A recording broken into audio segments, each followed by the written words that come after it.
Scientific Director of the Monoclonal Antibody Corps. And thank you for attending our presentation today by the BioTek Field Application Scientists. This instrument, the Citation 5, is something that I'm interested in potentially bringing into the Corps. So please let me know your feedback after the presentation by email.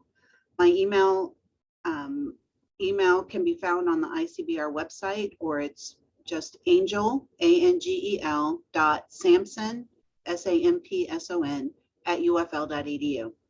So I'm going to let Brad get started on his presentation. Brad, are you there? I am, yes. Great. Yes. All right, thank you, Angel. I really appreciate it. So what I'm going to do is, I guess I'll start by sharing my screen so everybody can see the presentation. All right. So, and then I'm actually going to turn off my camera so I don't take up all the bandwidth on my Wi-Fi, so everything comes through perfectly. So anyway, what I'm going to talk to you about today are really a variety of different applications that can be run on really the whole line of BioTek's imagers. Angel, as she mentioned, is particularly interested in our Citation 5, so I'm going to focus on that today. And just, you know, so a couple things really quick. First of all, obviously, I'm going to cover kind of a, you know, kind of a real variety of different types of applications, just so you can get a feel of what can be done. Obviously, this is just a small smattering of what, you know, the different types of applications that certainly could be run on the Citation. And then since we're, you know, a smaller group, if someone does have a question, you know, feel free to, you know, to come off of mute and you know, and ask your question. So, all right. So with that being said, then we're going to move forward. So again, like I said, BioTek offers a whole line of different automated imaging systems. We have just imagers alone, which is our Lionheart series, the LX and the FX. We have cell imaging multimode readers. These are instruments that can be combinations of a microscope and a microplate reader. So obviously it gives you a lot of flexibility in the same system, and I'm going to touch on that a little bit more. Those include the Citation 1, the Citation 5, and the Citation 7. And again, I'll get into that a little bit more in just a second. We have then on the bottom left, we have the ability to take the Citation and make it a much more automated type of multi-plate walkaway imaging system. And you can combine that with our BioSpa, which is an 8-position benchtop incubator. So again, you can, you know, that allows you obviously to run assays and experiments for, you know, hours, days, even weeks, depending on, you know, what you need with the introduction of temperature control, CO2 or nitrogen, as well as humidity for the duration of the run. And then you can even add liquid handling if you would like to too, if you need the ability to perform media exchanges or buffer exchanges, things like that in the process. And then we also, on the bottom right, you can see we just came out with a confocal imaging system called the Citation C10. So, okay, so those are the line of imagers. So again, I just want to really quickly go over some of the features of the Citation 5, just so you understand the system before we get into the applications. So, so if we kind of ripped away the side of the Citation, you would see that there can be 3 different optical systems. In orange, kind of in the top back, the system can have a monochromator based system for reading only. You can read from the top or the bottom. In the blue, there is a filter-based reading system, and that, as you can see, comes in handy for things like TR-FRET, HTRF assays, You can use this for alpha screen or for fluorescence polarization. And then it also on the bottom has a digital wide field microscopy system. And again, I'll go into that a little further in another couple slides. So for the monochromators, we have what's called a variable bandwidth mono. So that's really nice depending on the Stokes shift of the floors that you're using. So obviously, if they have a really narrow Stokes shift, you can shrink down the bandwidth so that you're obviously eliminating as much crossover as possible. And then if the probe has a much wider Stokes shift, then you could open up the bandwidth really to excite with more light and capture more emission coming back out. All right. So with that being said, the typical way to set up your experiments with the Citation and in the Gen 5 software, which both runs the instrument and is where you're going to do all of your calculations and analysis. The typical way to do it, you don't have to do all of these pieces, is you have the ability to set up a plate layout, which could include blanks, controls, standards, samples. You can set up dose responses. You get your numbers out, or in the case of imaging, obviously you get your images and then the analysis. You have the ability to run a lot of different types of calculations. You can generate different types of standard curves, dose response curves, etc. And then all of that data can be automatically exported either to Excel or to things like a CSV file, depending on what you want to do. We also have the ability with the Citation, I'm sure everybody's familiar with a nanodrop. So we offer what's called a take 3 or a take 3 trio, which it's basically either a 16 or a 48 well configuration, which allows you to run multiple samples at once. So you can look at dose responses and really get a much better idea of concentrations of your samples and not just have to run it one at a time. Okay, so like I said, the way that the imaging works with the Citations or the Lion Hearts is Gen 5 basically runs the whole show. So it's going to be involved in the image capture, any processing of post-image capture processing of the images. It'll run the analysis, and then obviously you get your your data and your images out to be able to publish or use that in presentations, however you want to use that going forward. So if now we focus on a little bit more the imaging capabilities of the Citation, you can see that it has the ability for, if we look first at label free, you can do things like simple bright field analysis. You have the ability, if you want to have phase contrast imaging capabilities. And then we also have what we call high contrast bright field, which allows you to do counting and get a lot more detail out of a typical bright field image. Then for labels, obviously you can do color bright field. So if you have an H&E stain sample, something like that, you can image those as well as do quantification. And then you can also do fluorescence imaging. The optical system is a very direct optical path. So if you look at kind of the cartoon image on the right of the slide, so what we do for all of the imaging, everything is LED based. So whether that's bright field, again, phase or fluorescence. In fluorescence, you can see that we have these imaging cubes. So the light comes up from the color shifted LED. It goes through an excitation filter and dichroic mirror and then goes up through the objective turret. The turret can hold, for the Citation 5 and 7, can hold 6 objectives at one time. Those can range anywhere from 1 1/4 all the way up to 60x, and I'll get into that in just a bit. And then obviously the light goes up to your sample, comes back down, goes through your mirror to your emission filter, and then over to the camera, which is a Sony CMOS wide field of view camera. And again, the objectives are all Olympus and Zeiss, so they're typical of what you would find in other types of microscopes, and then all the filters are SEMROC.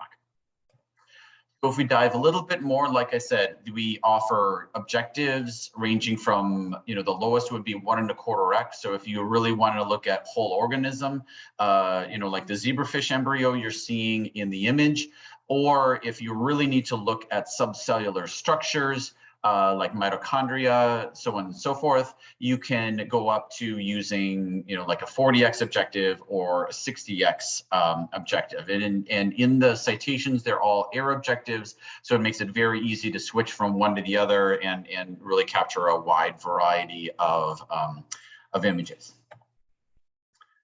And for the LED filter cubes, we offer quite a range. It's well over 20 right now, and we keep adding others. So you can see they range from DAPI all the way up to size 7, and pretty much anything in between.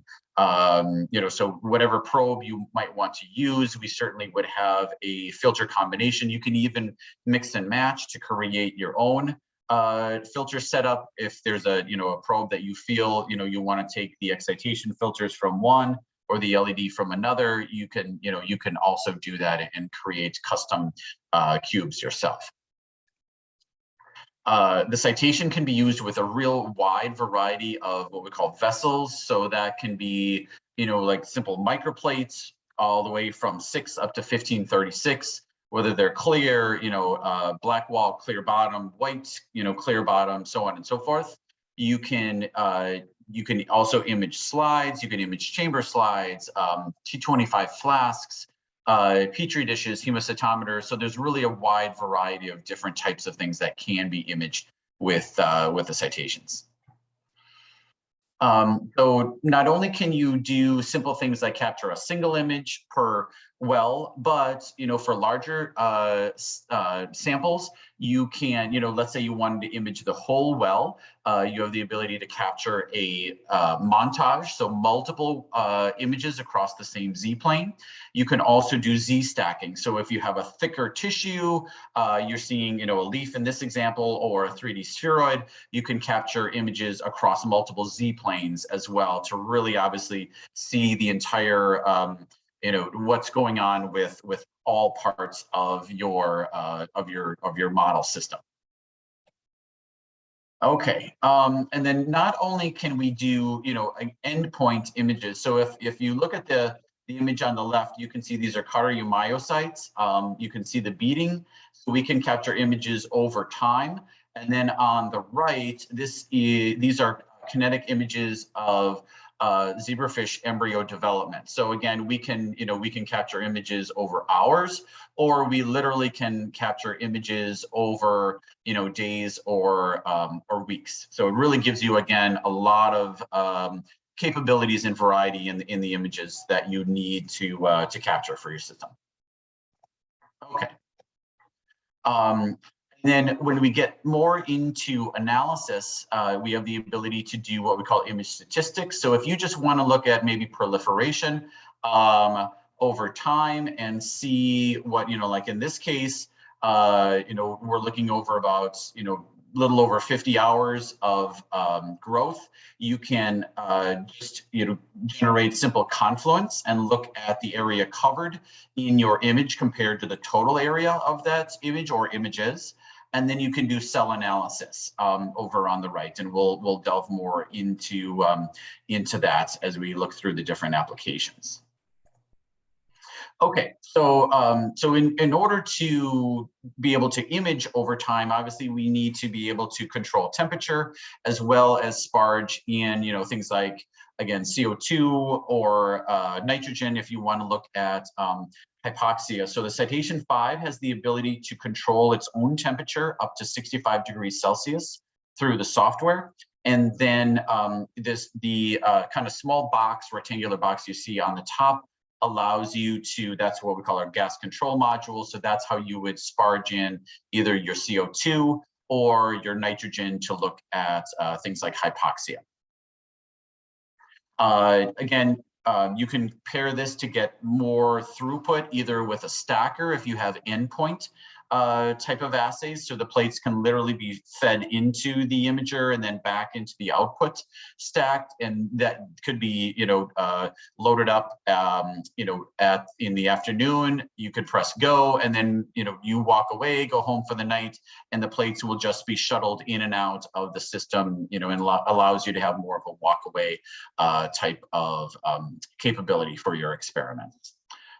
We talked about the live cell capabilities, so I'm going to move on to the next one. You also have the ability to have injectors. So if you need to look at fast kinetics like calcium imaging, something like that, that certainly is capable with the Citation. So again, the image that you're seeing on the left is an example of calcium signaling, and the images that we can capture with that. And then obviously with analysis, you get the ability to capture these great curves and look at, any induction of and any type of inhibition that you might have with, different molecules that you might have in the well. And then again, I touched on the BioSpa. So again, you have the ability to have up to 8 different plates, different experiments running at the same time. There's a robotic arm that you can see at, there's scheduling software. So at the appropriate time, drawers automatically open. The robotic arm grabs the plate, takes it either over to the Citation in this case to do reading or imaging. And then when it's done, it puts it back and goes on to the next plate. So again, you then have the ability to run over days and weeks. You start it up and you walk away and let the system do its thing. You also can have liquid handling added. So again, it gives you a lot of different types of flexibility with the experiments you can run. So with all of that, really quickly, before we delve more into the applications, obviously, you can run lots of different endpoint type of applications with the Citation. You can do acute live cell assays with the injectors. And then you can do long-term types of assays, again, over hours, days, weeks, either with just the Citation or with the introduction of the BioSpa. Okay, all right. So again, with that being said, let's delve into some, more into specific applications. So I'm going to start first by going over a few different kind of agriculture-based applications, and then we'll get into more eukaryotic cells as we go along. So in this first one, this was done in cooperation with a company that owns our Citation 7. So just real quickly, the difference between the 5 and the 7. The 5 has an inverted microscope.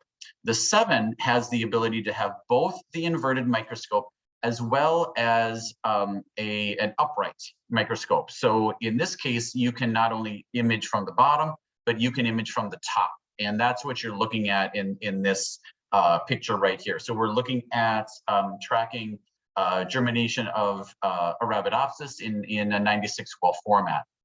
So, first of all, what we did was with the upright microscope, we just used a 2x objective so we could see the whole well in one shot. We used reflected light illumination and captured the images that you see here from the different wells.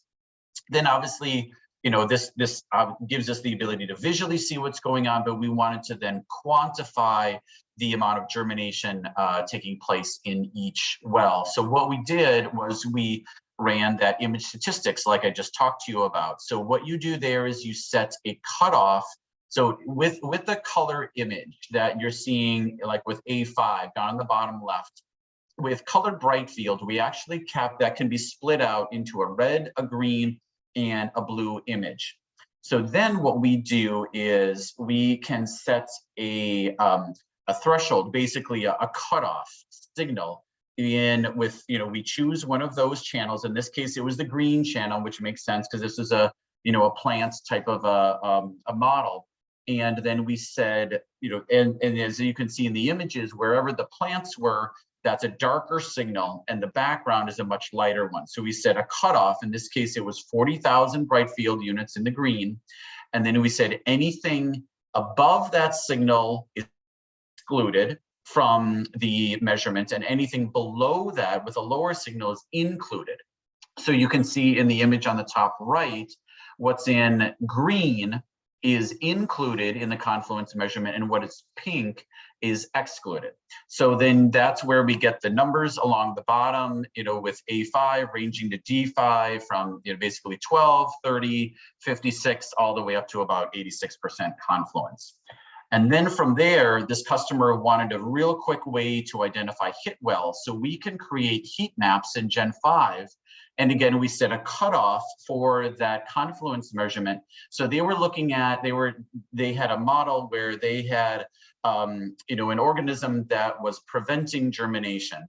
And then they were looking at using treatments to inhibit that, so that the Arabidopsis could actually germinate. So our hit wells actually had high confluence instead of low confluence.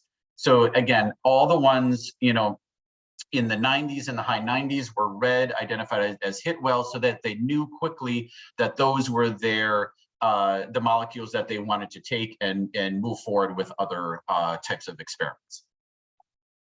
Okay, so in this next one, still agricultural based, but here we're looking at whole organisms. So in this case, the same customer wanted to look at imaging and quantifying caterpillars in 24 wells, and this was on a nutrient auger that was also in the wells of the 24-well plate.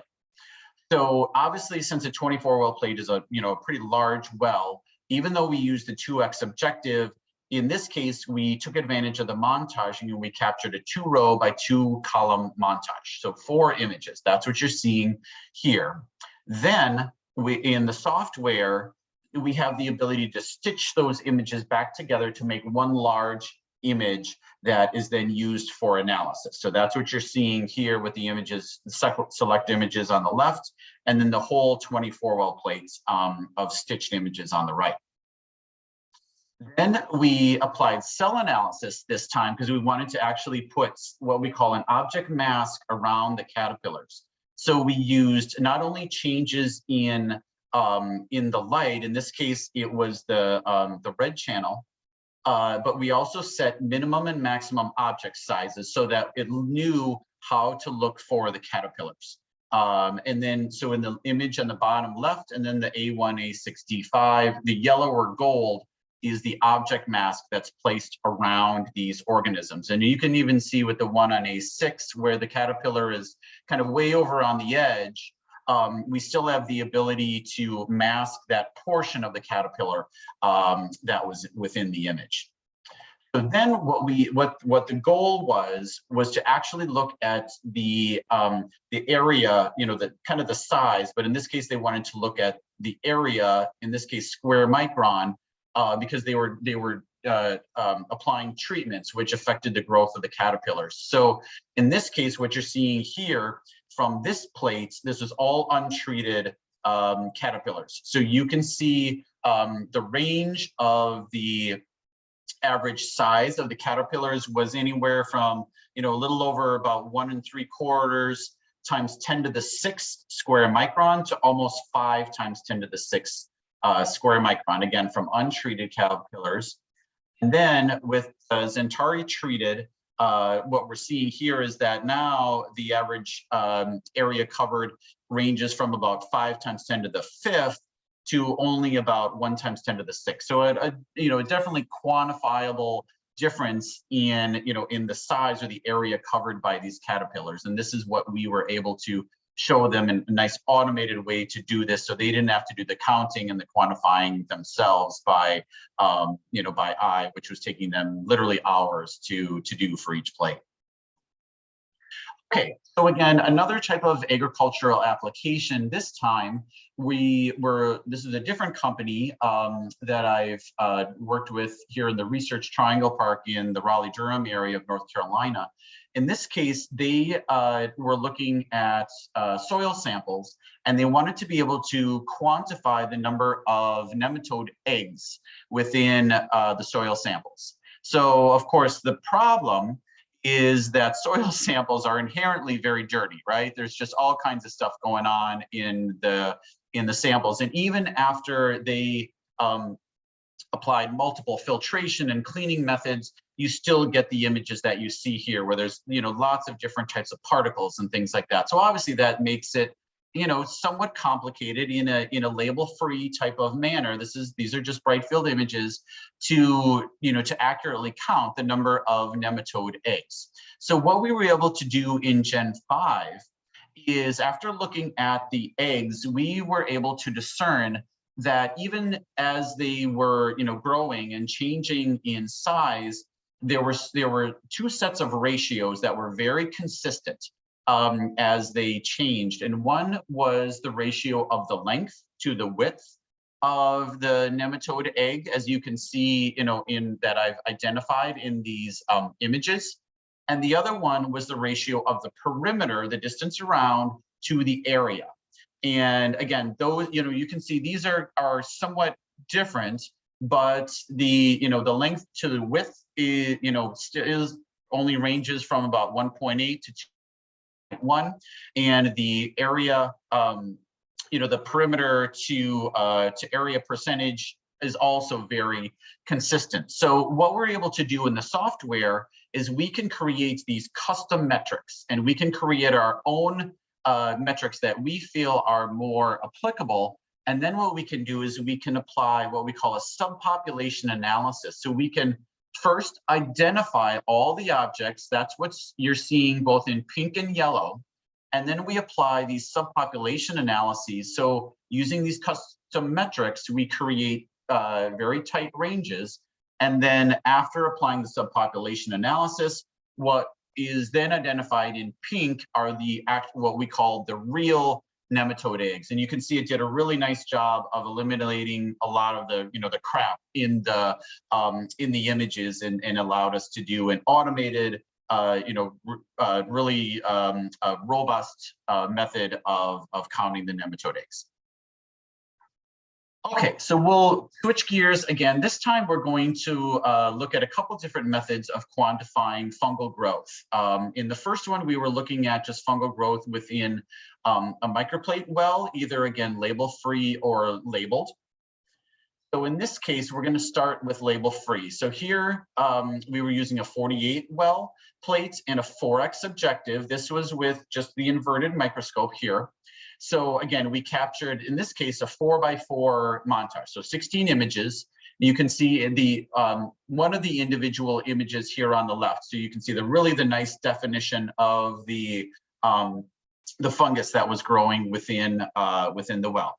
So after the images are captured, they're stitched together. You can see here, the different wells that are imaged, and obviously you can see, especially the image on the right, that there were a lot of imperfections in the bottom of the well.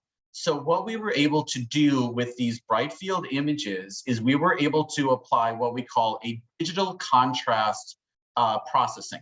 So it kind of flips the image, and it takes whatever is darker in the image, makes it light, and then it takes the background and makes it a nice dark color. So you can see how it's really done a great job of cleaning up the images, and now we really can see the fungus that's growing within the images, and we don't see all of that background from the bottom of the well. So that then allows us that change in signal between the light fungus and the dark background to quantify each of the the areas where the fungus is. So again, we do cell analysis.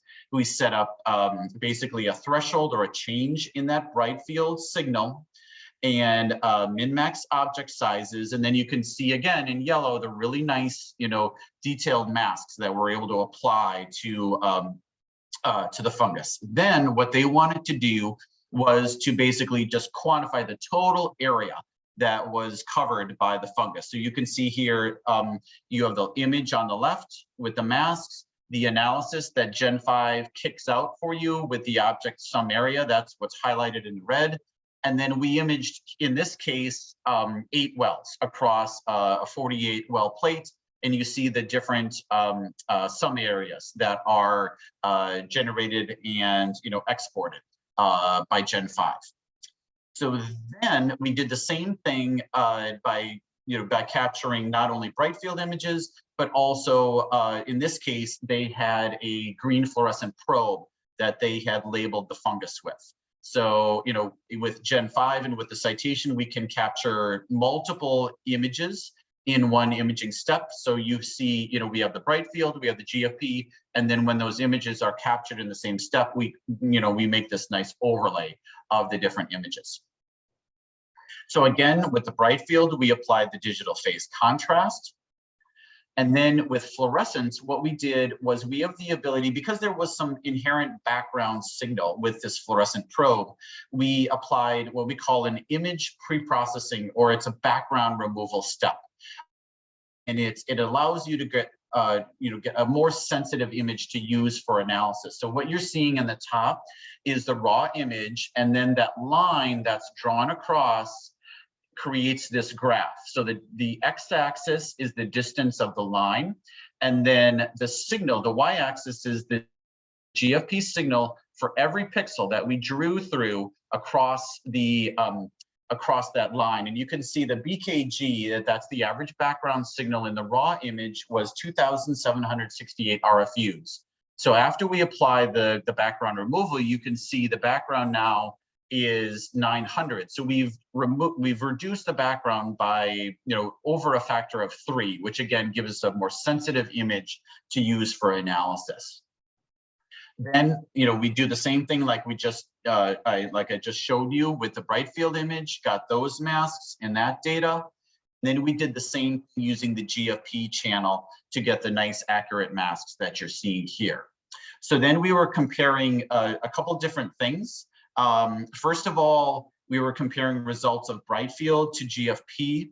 And the one thing that stands out is you can see the sum area for bright field is a little higher than that from GFP. And what we determined was that the staining in well B2 was not quite optimal and hadn't been taken up by all of the different structures and portions of the fungus. Then what we also did was to compare two different wells with bright field and GFP, and that was B2 and F2 in this plate. And what we saw was when you look at the if we look at kind of the top row going across, the bright field percent confluence is pretty much the same from B2 to F2, which is what we would expect from similar amount of fungus being put into the well. But then what we see with the GFP analysis is B2, the percent confluence is lower than F2. And again, that was what we would expect, because what they had done was they were comparing two different concentrations of their dye, and F2 had received a higher concentration of dye than B2. So again, we were using, quantitatively being able to validate what we would expect to see from this experiment. So then in this next case, we're still looking at fungal growth, but in this case, the fungus was not just growing in a well on its own, but actually was on a leaf. And so what was done was that they had manually punched out these leaf areas, and then they were applying the fungus and applying different treatments to see if they could prevent fungal growth over time.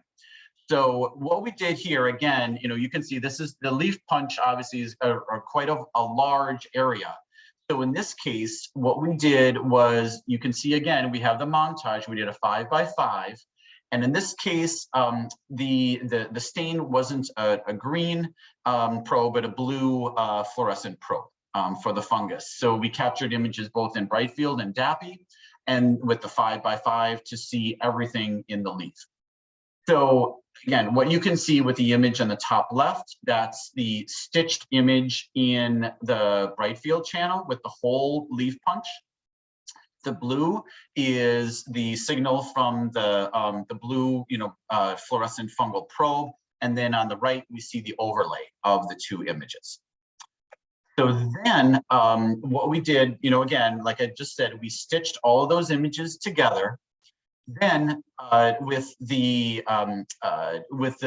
blue fluorescent images in that channel, again, we applied a background removal, because again, there was inherent background signal, and you can see it takes the image on the left, the raw, to what was, what we're seeing on the right with the background removed. And now we're getting, we have a much more accurate image, and we can really see the true signal from that probe and be able to quantify that. So how we did this is we did a little more advanced analysis this time. So we first needed to see the total area of the leaf punch. So we used the bright field images, and we were able to put, I don't know if you can see over on the left, with the yellow gold, a nice accurate primary mask around the whole leaf punch. So that gets us our total area covered by the punch. And that's what you see here, this 1.3 times 10 to the 8th square micron. Then what we did was we applied a secondary mask, and we looked inside that primary mask. And in this case, we used the blue channel to put masks around anywhere that we determined was true signal from the probe. That's what you're seeing on the left with all those areas in yellow that are highlighted or masked. So that again gives us our second signal. So then what we're able to do is, either look at a couple different things. We can either look at the signal per unit area, or we can look at the percentage of the whole punch area that's covered by the probe. So that's what we did. We were comparing, again, two different wells, either untreated or treated. And you can see here, the percentage area coverage with untreated was about 6.5%. And the signal per unit area was 197 RFUs. And then with a treated leaf punch, basically both metrics were reduced by about a factor of 10. So again, they were really happy with this and allowed them to do this, again, much faster with much more accuracy from, in a kind of a consistent way that took out any subjectivity from their analysis. Okay, so now we're going to kind of move away from agricultural applications, and I'm going to talk a little bit more about eukaryotic applications. So in this first one, this actually is an application that is performed by one of your colleagues at University of Florida, Dr. Siobhan Maloney. So what she's doing, one of the things that she's doing in her lab is to look at muscle fibers from different donors, and to see how the fibers atrophy. And then obviously, it's impossible to look at that over months or years. So what she's doing is that they are creating these custom 3D muscle fiber chips, and then those are taken up into space. So they're actually working with SpaceX, and these experiments are taken up to the space station, run for a period of time to obviously that serves to shorten the incubation time that you need to really see the effects that would take much longer here on Earth, and then those are brought back down, and then they analyze the results after that trip up to space. So what we needed to do is, again, it's a three-dimensional muscle fibers. So just to kind of qualify, this was actually run, she has our new confocal imaging system, the Citation 10, but you could do something very similar to this on a Citation 5 with wide field imaging. So in this case, because again, this is a thick sample, we performed a Z-stack. So we captured images across multiple Z-planes. And what I'm going to show you on the left is images captured in the TRITC channel. So and these are just images captured across, again, a Z-stack. So you're seeing here, and then up in the right are from zero, all the different heights that were covered in that Z-stack. And then on the right, this is an overlaid TRITC DAPI. Oh, sorry, let me switch over here. There we go. So this is the overlaid images that were captured across that same Z-stack. So again, this is certainly something that you could do with any of the Citation images. So, then obviously, again, this is a large sample, not only in the Z axis, but in the X and Y. So in this case, we stitched the images together in the X and Y, but then we can still look at what this, large fiber looks like across the different Z heights. So I'll play that one more time so you can kind of see what's going on. So from there, what we did was to, we did a Z projection, so to get one final image. And that's what you're seeing either in the Tritzy channel. So this was a sarcomere stain. So this is really up in the Tritzy channel. This is really allowing you to clearly see the muscle fibers. And then obviously DAPI was to look at the nuclei that were associated with those fibers. And then these are a couple closer. We can do a digital zoom after the images are captured. So you get a really nice view of the sarcomeres along those muscle fibers. And then there's the overlaid image. So what we wanted to do is to look at the fusion index. So what they were doing is they were comparing muscle fibers from two different donors. They had kind of a younger, more athletic, active donor, and then one probably more like me, older and sedentary. So, so what we did was we used the Tritzy channel. And then if you look at the image on the bottom, again, we applied a cell analysis basically to mask all the different muscle fibers. And that's what you're seeing in the bottom image. So we did that again. This is the young athletic donor, and this is the older sedentary. So you see that the muscle fibers are, with the younger donor, obviously visually are much longer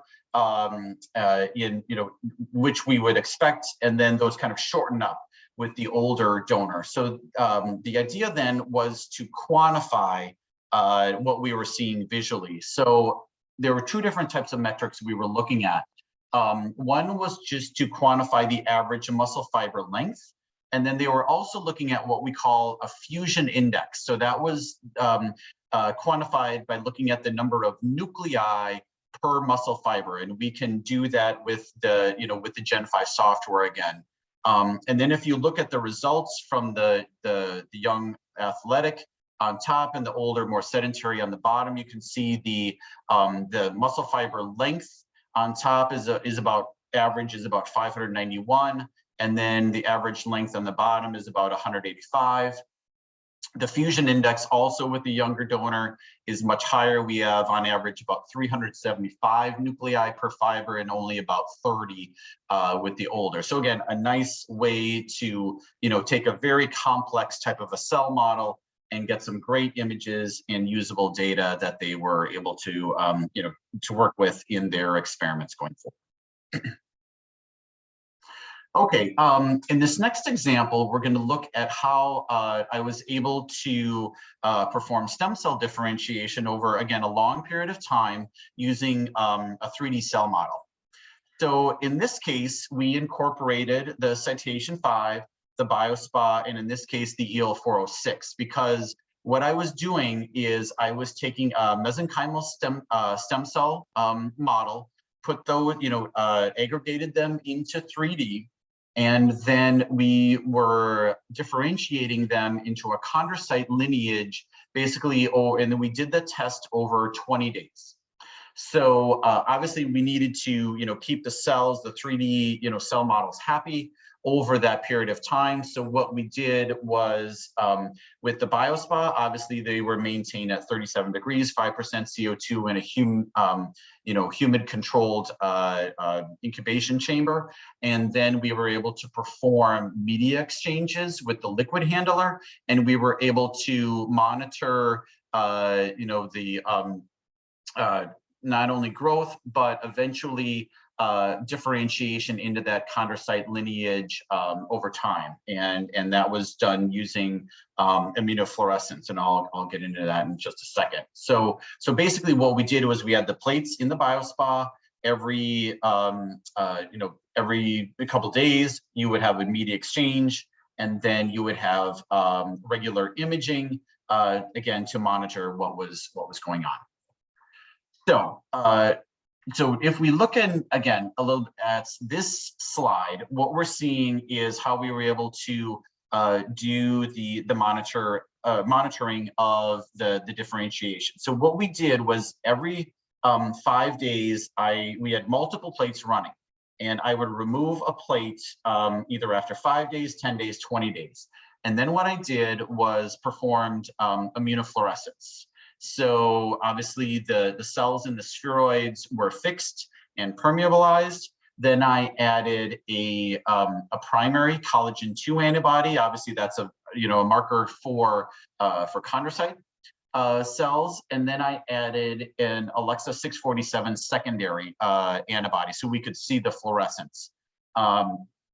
So those were added, and then we captured the images that you see here. And then if we look, obviously the top row is undifferentiated, so that just was made. These spheroids were maintained in mesenchymal growth media. The bottom were put into chondrocyte media. And obviously we can see just visually after 5, 10, 20 days, the increase in the red signal that's captured from the Cy5 channel, which was capturing the signal from the Alexa 647 secondary antibody. So again, that's great that we can see this, but now we want to be able to quantify this. So what we did, again, with the 3D model, we did, capture the Z-stack. We then did a Z projection. And how we did the quantification here was that we used first the bright field channel to put a primary mask around the spheroid. And then we used the signal in the Cy5 channel to put a second mask around all the area meeting, again, those threshold signals. And we compared a normalized % area coverage.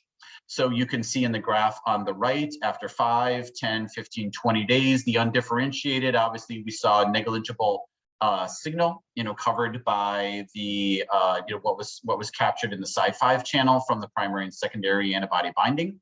And then with differentiated, we see the % coverage is increasing as we increase with days of incubation for differentiation. So this again is a nice way to do this type of a model. It allows you to to really optimize the optimization or the incubation days that you would need to to be confident that you have differentiated your cells into your downstream lineage that you're looking to use. That. Okay. So in this next example, this is another feature of the software that's really nice and kind of unique to the Citation and Gen 5. So in this case, we were looking to image multiple samples that were on a microscope slide and do this in an automated way. So this was a lab that was looking at ocular degeneration. So these obviously you can see were retinal tissue sections. And in this case, there were multiple sections on the slide. So what we're able to do, we have what we call an automated region of interest identification. So what you can do is, this can be done with the 5 or the 7 or any of the citations. In a low magnification, you can quickly scan a large area of the slide. This could be done in a microplate as well. So as you can see here, the first step, we were capturing a large area with a 5x2 montage with our 2.5x objective, just in the color bright field channel. Then after those images are captured, they're stitched back together, and then that's what you're seeing in the image on the left over here. So I'm showing you 2 different tissue sections that were imaged with that montage.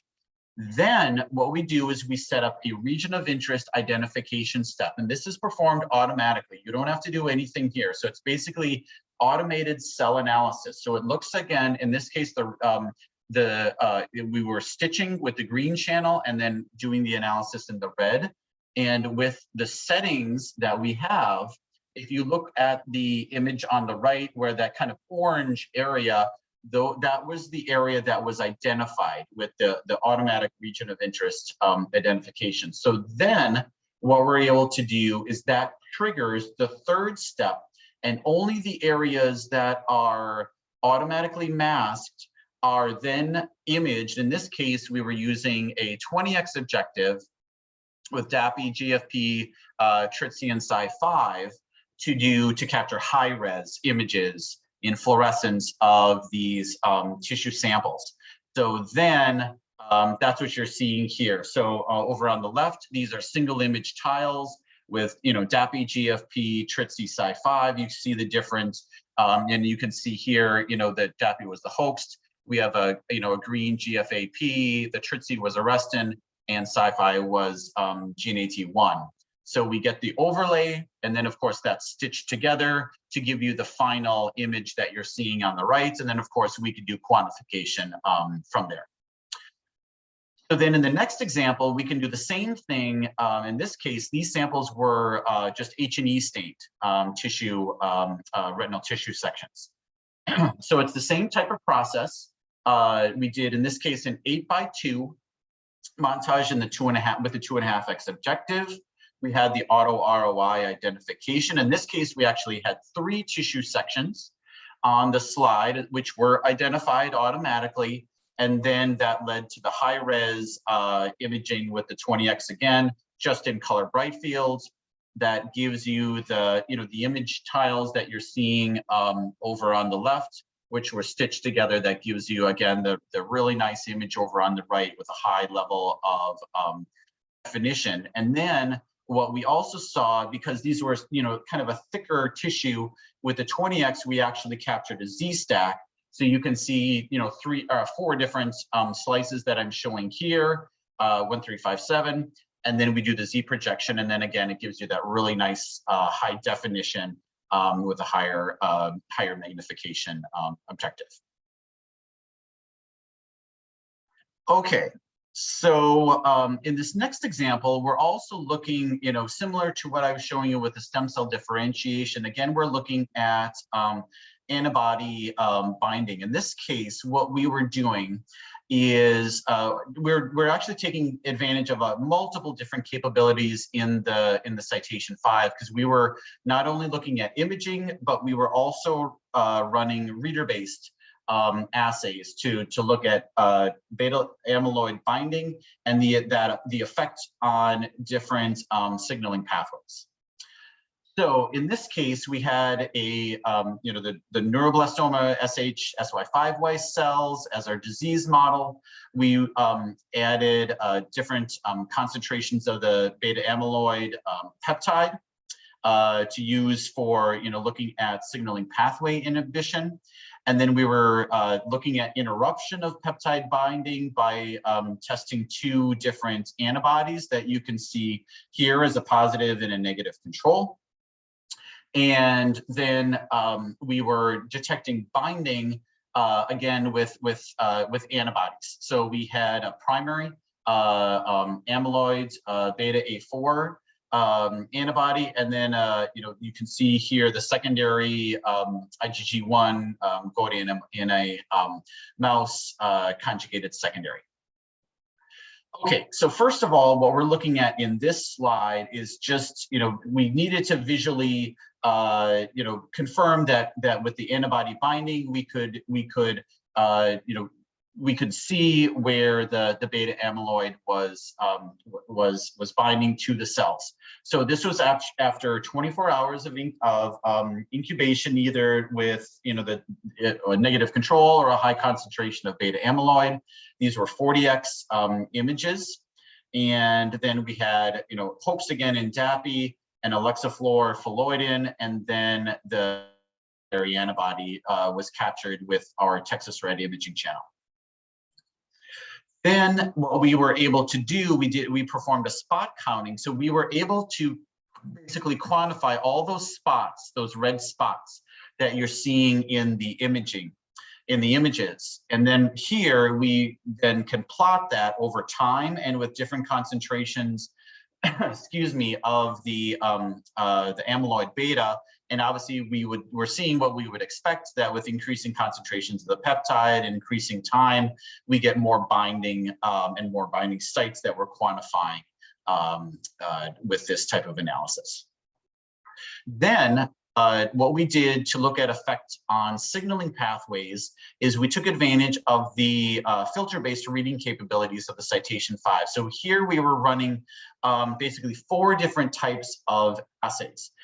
These were HTRF assays from CysBio, which obviously is now a part of PerkinElmer. So basically TR-FRET assays. We're looking either at total ERK or total Krebs concentrations. And, if we look there, we see that with, time and different concentrations, we're really not seeing any change in total protein, which we would expect.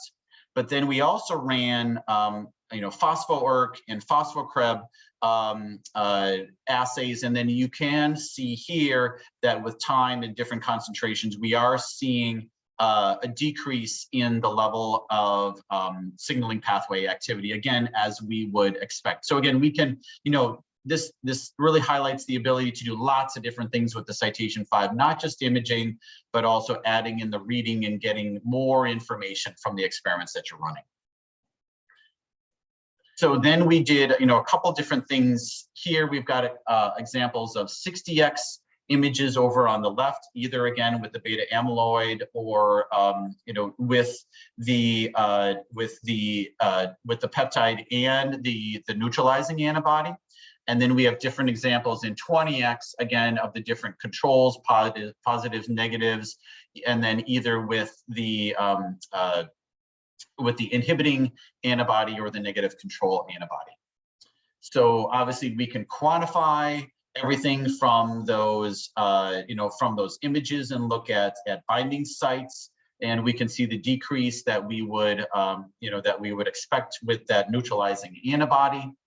And then again, we can look at the effects that the neutralizing antibody has on the signaling pathways, and we can see that signaling increases when we're able to inhibit the binding of the amyloid beta. Okay.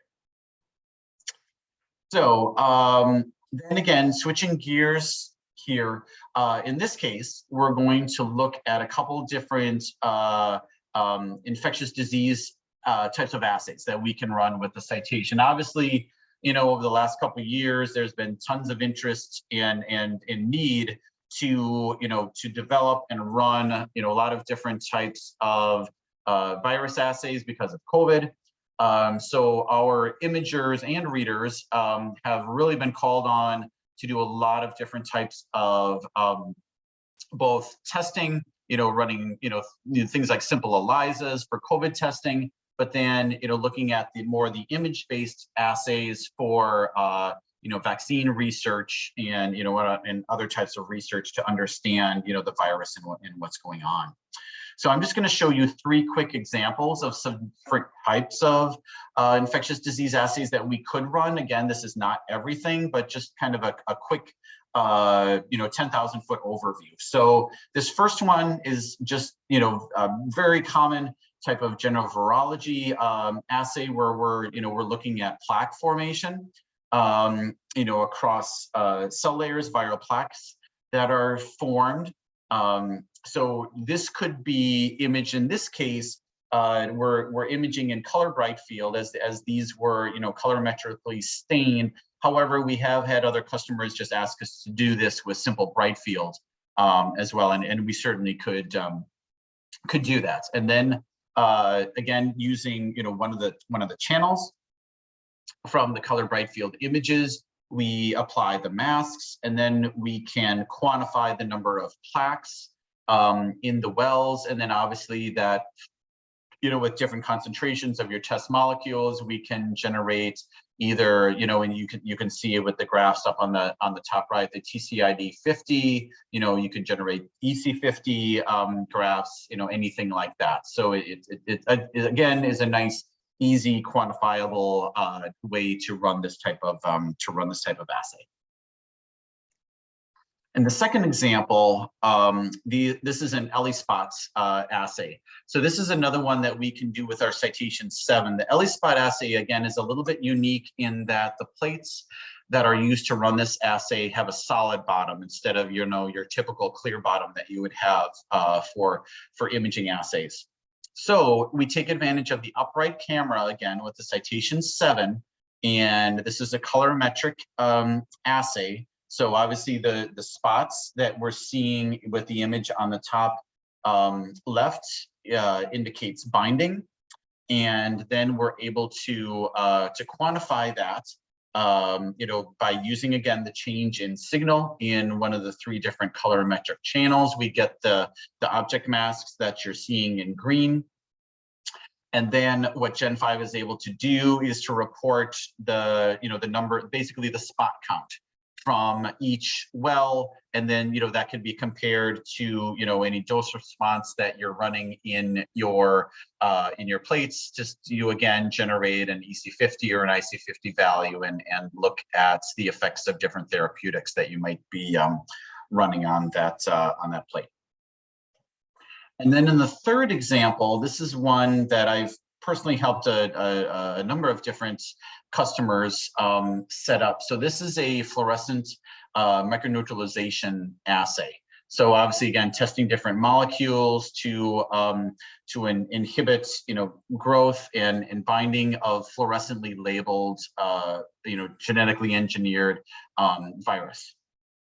So again, we capture, in this case, these were viral particles expressing GFP. So we capture the images, and then we're able to quantify, again, using the change in signal, the min-max object size. And then you can see here what we were doing in this case. This is a 96 well plate. We just ran a single row with different concentrations of neutralizing antibody. You can see which was increasing from left to right, which then we can easily see and quantify that the spot count is is going down. And again, we could use that for generating things like EC50 values to look at the effects of these neutralizing molecules. Okay. So that was the last slide that I had.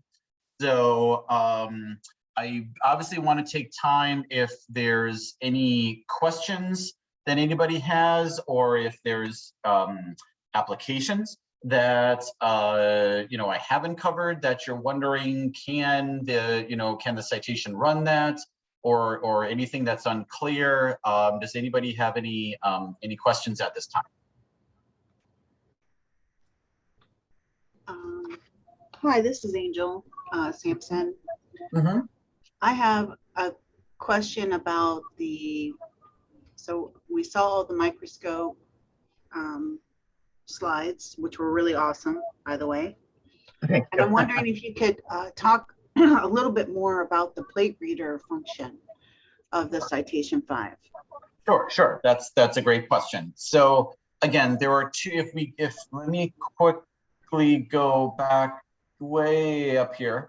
All right. So again, if we look at this slide right here, so again, there's two ways that you can, depending on the configuration that you get of the Citation 5. You don't have to get all of this. You can have monochromator based reading, and again, that allows you, with that you can do luminescence, you can do FI, and you can do your absorbance. And the nice thing about that, of course, is that you get to select any wavelength for excitation and any wavelength for emission. And then remember, with that variable bandwidth mono, so you can say, okay, I want to excite maybe at 475 nanometers, and I want to use, you can see here that the bandwidth ranges from 9 to 50 all in 1 nanometer increments. So again, you could say, well, I want to excite at 475, maybe with a 20 nanometer bandwidth, or something larger or smaller. And then you can choose again the wavelengths for emission. So again, you get to choose. So it really gives you a lot of flexibility. And then with the variable bandwidth, it gives you a lot of sensitivity to make sure that you are, you have the ability to quantify, down to, a really low, concentrations of your test sample. So, those are, again, and the monos, we have a lot of customers that get the monos. It's highly flexible and tunable, so that it can be used for a real wide range of applications. So that's the the mono based. So then if we look at the filter based, again, that's the blue up here. So, you still could do fluorescence intensity with that, but what we really mostly recommend that being used for would either be things like, time result FRET based assays, again, like HTRF. And what's also nice is that filter-based capabilities give you the ability to run alpha screen. So with the Citation 5, you can actually put an alpha laser in the system. So obviously you're getting a lot of high power to excite that, remember with alpha, you've got the donor beads and the acceptor beads, and you need to excite with enough energy so that that singlet oxygen is going from the donor bead to the acceptor bead. So with the addition of the laser, you have that energy to run the assay, really as it was meant to be run, and you have the sensitivity in the filters to capture the, it's still kind of a luminescent assay, right? The signal that's coming out with it. So you have the ability to capture that signal in a sensitive way. And the nice thing about that setup is that you can, it's very fast and very accurate. So you're able to run through, maybe you have a 96 well plate, or even if you have a 384 well alpha, whether it's alpha screen, alpha ELISA, whatever it might be, if you're looking at quantifying, like a cytokine or maybe like a, kinase assay, something like that. Those are very common alpha applications. We certainly can give you, all the components in the Citation to be able to run what you, and run that assay, how you would, run it with just maybe like a Synergy Neo or some other plate reader. We can run it in the same manner with the Citation, and you're not sacrificing any speed or any sensitivity with that type of an assay. So again, you can, so with the combination, you really have the ability to run any type of reader assay that you would normally run, again, in just a straight plate reader. So you kind of get in here, now you're getting the best of both worlds, right? So you're getting imaging and you're getting those reader capabilities. So does that answer your question? Is there anything more that you want me to cover there?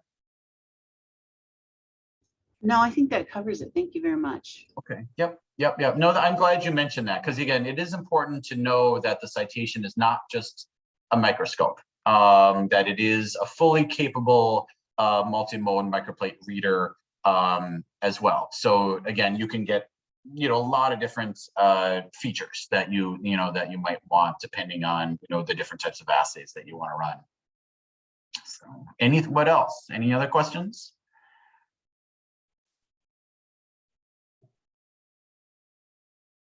So I'm wondering if we were to get the instrument and we were going to have a customer that had one of these complicated microscopy analysis projects, yep. Would they be able to obtain help from? That's another excellent question. Yeah, you are asking some perfect questions. So yes, so the answer is definitely yes. So how we so again, my role, I'm a field scientist. So my role, and again, I cover, even though I'm up in North Carolina, I cover all of Florida. So what would happen is that I would come down to Gainesville, I would set up the instrument, and then I would spend, whatever time is necessary working with whatever different groups.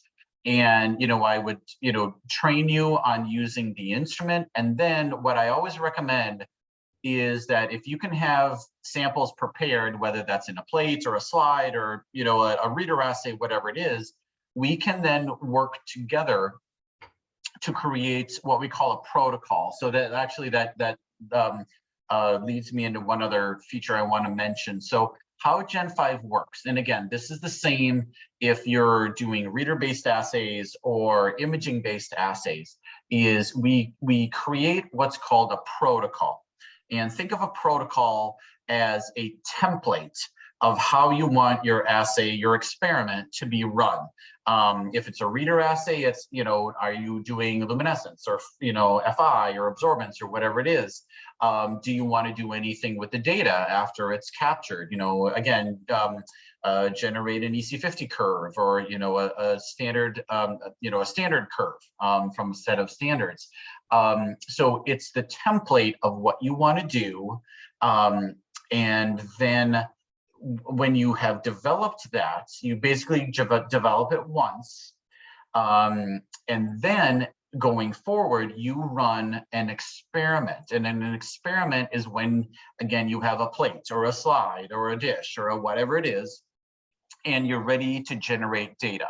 Again, whether that's reading or obviously on the imaging side, you're ready to capture your pictures, your images, and then generate data from that.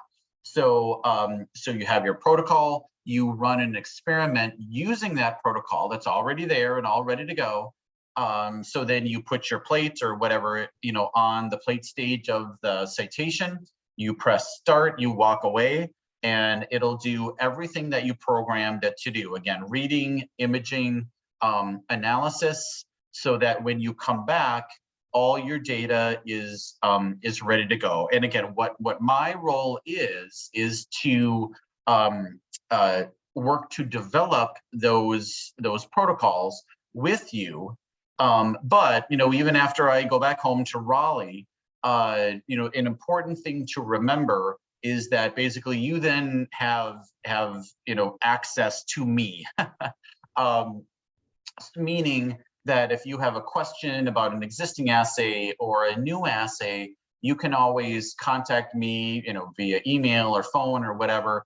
And what's also nice is I always tell everybody, if you can have the computer that's driving the instrument, if it has some sort of internet connection, then if you have a question, we can run remote sessions, and I can actually see your screen. So it's it's like I'm standing right next to you, and then I can help you with whatever questions you might have. And I do that all the time. I mean, I have questions in, I have customers in Virginia, North Carolina, South Carolina, Florida, and I'm happy to help anybody with whatever questions they might have. Because again, we don't want to just drop off this instrument and then just say good luck. What we want you to be able to generate the best possible data that you can with the instrument and really use it to its fullest capacity. And that's my job, is to make sure that that happens. And obviously, whatever I can do to support you, I certainly, will do that. So you have a whole network of people. There's myself, Brent obviously can certainly answer questions. We also have a technical support group up at our headquarters in Vermont that are scientists that could help you. So there's a whole group of people that are really there at pretty much any time to help you out with other, if you have a question or just are can't quite remember maybe how to do something, we'll make sure that you get the support you need. Great, thank you. Sure. Anything else?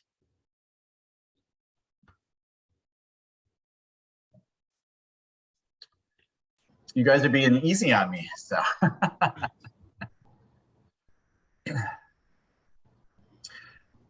Well, I mean, if anything else does come up, obviously you have our contact information. Either Brent or I are more than happy to answer questions. And it sounds like we are.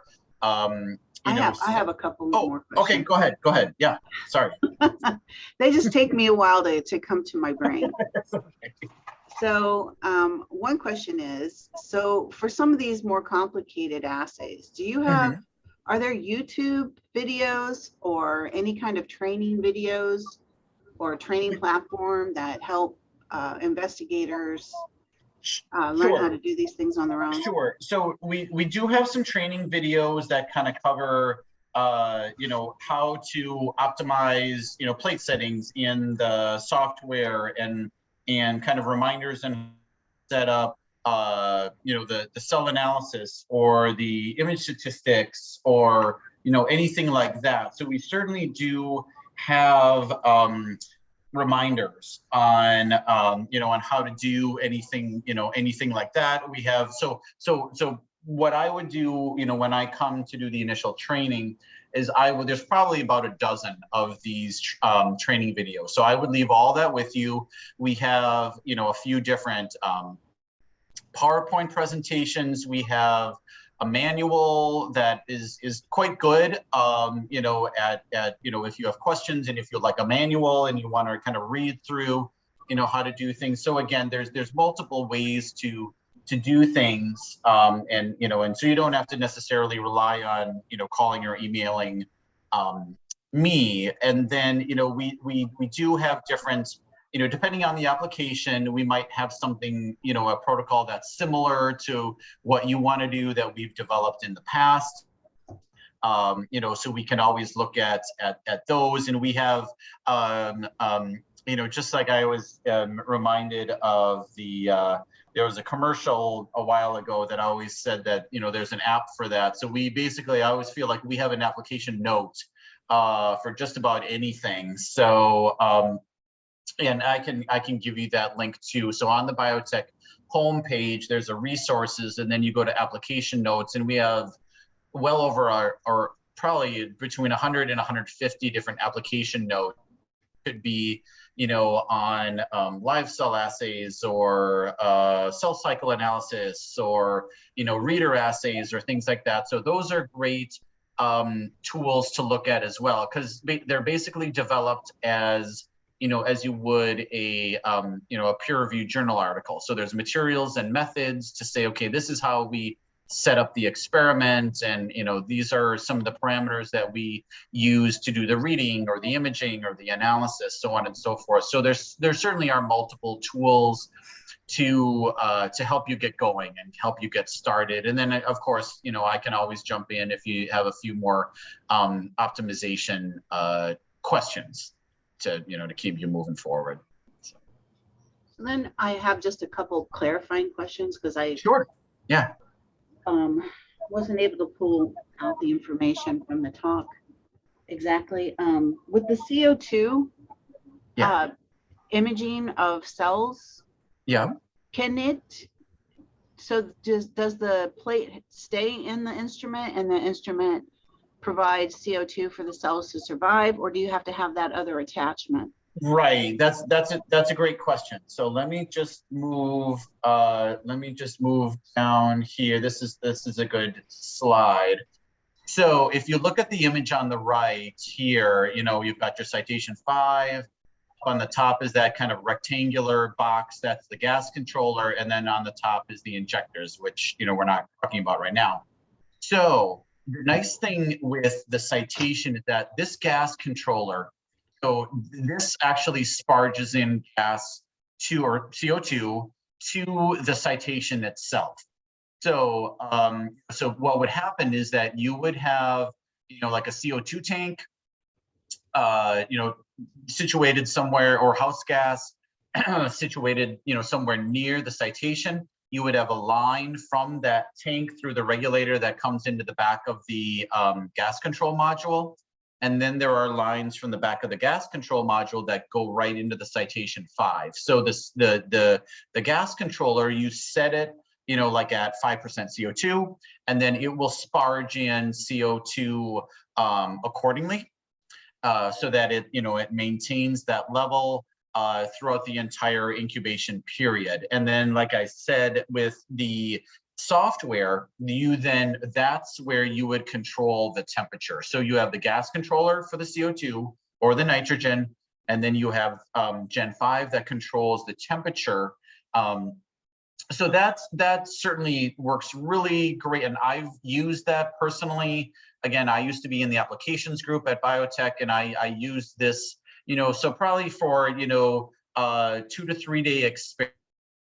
The Citation doesn't have a humidity chamber, but that being said, what we would recommend there is that there are gas permeable plate seals that you can get. And I personally use them, does a great job of allowing the gas exchange, but prevents any evaporation, from the wells. So, 2 to 3 days is perfectly fine. That you'd put, again, so then if you're just running with the Citation without the BioSpa, you would set up a kinetic type of experiment. So obviously, instead of just having endpoint, you would say, okay, I want to image over 48 hours and I want to image every 2 hours. So again, the plate stays inside the Citation. You put it in, you press go, you walk away, and then it'll perform the reading or the imaging or both. You can actually have reading and imaging in the same procedure. And it will perform that, however often you say over the time period that you say to do it. So yes, so the answer is you certainly can leave the plate inside the Citation and just run kinetic, longer term kinetic experiments just with the Citation without the BioSpa.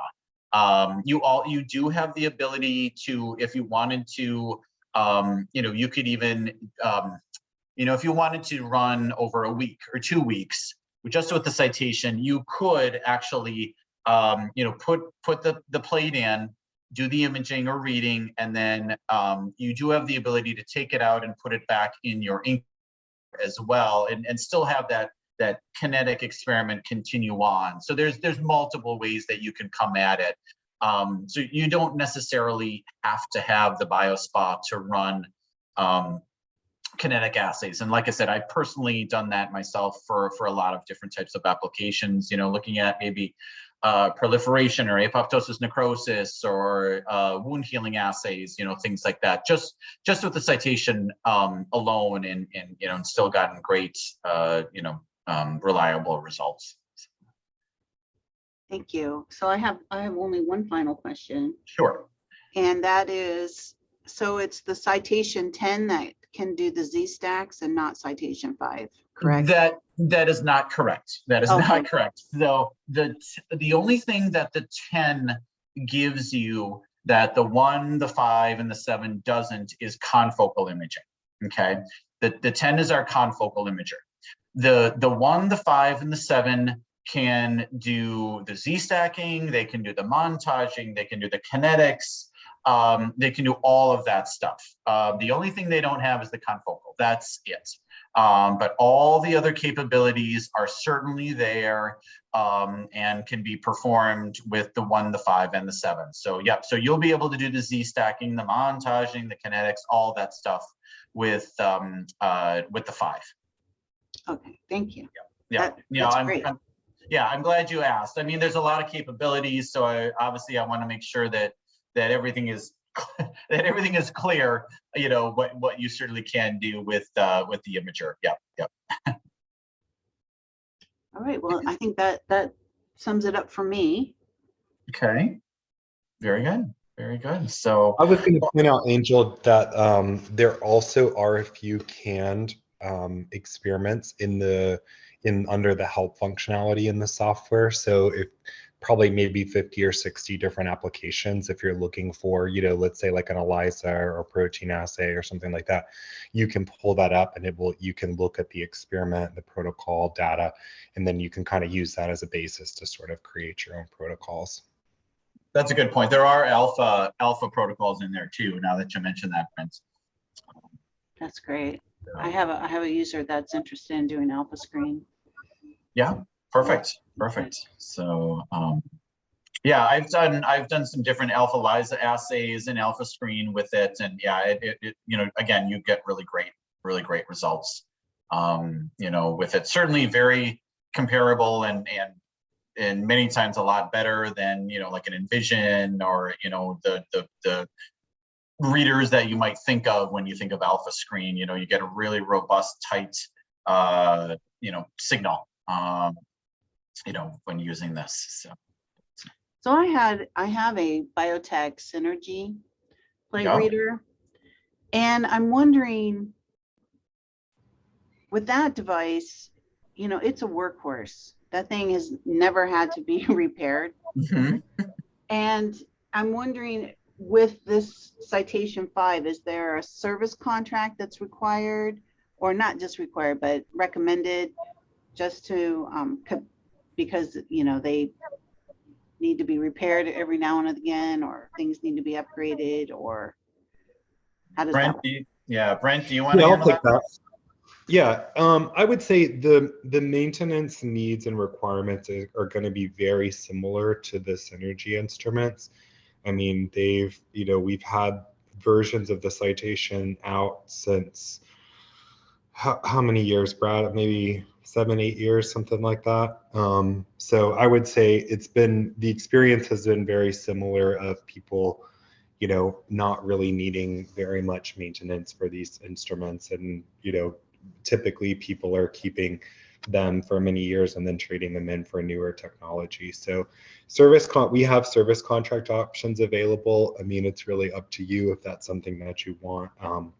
It's not required in any way. And I would say most people don't opt for it outside of, like a pharma or production type environments. So, just because you mentioned it, so the Citation 5, what would they upgrade to? So like Citation 5, they might upgrade, like Shaban that Brad mentioned upgraded to the Citation 10 for the confocal capability of something like that. Or, if we were ever to come out with some other future future assay or application or something like that. But currently, right now, for the applications that Micro needs, this is the top of the line instrument. Yes.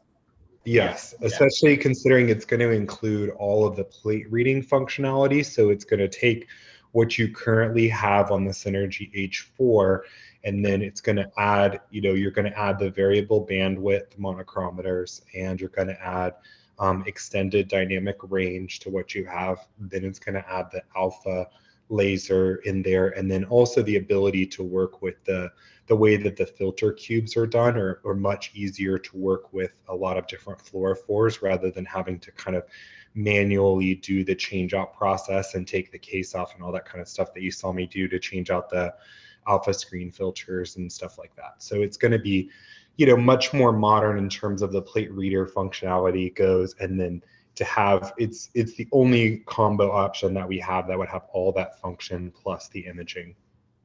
Okay. All right. Thank you. Yeah, of course. Great questions.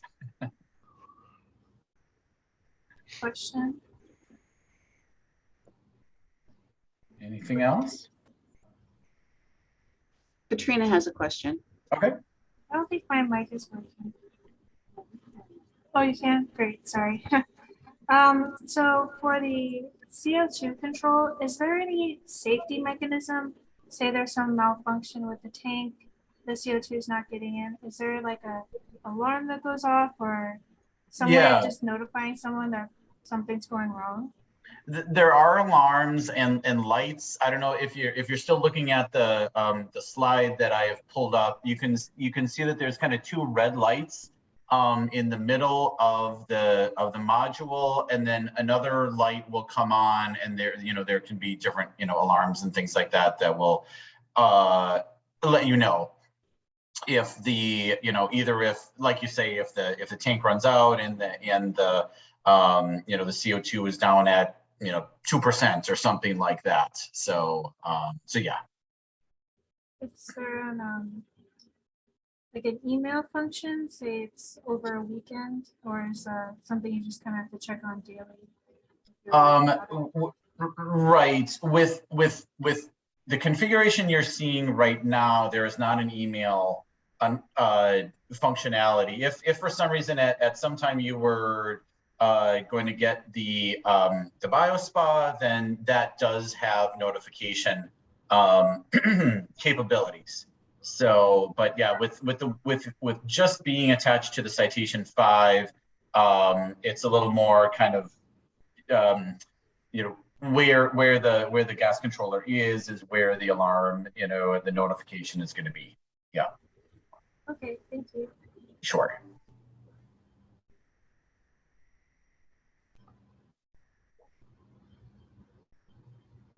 Anything else? I was just thinking along those lines, Brad. I mean, it's possible if you had a network connection with the computer that's running it. I mean, you wouldn't necessarily be able to access the CO2 level, but you'd be able to take a look at the images and sort of check on the cells and that sort of stuff. So if you had sort of remote access, you could potentially take a look and make sure the cells are still looking good and all of that.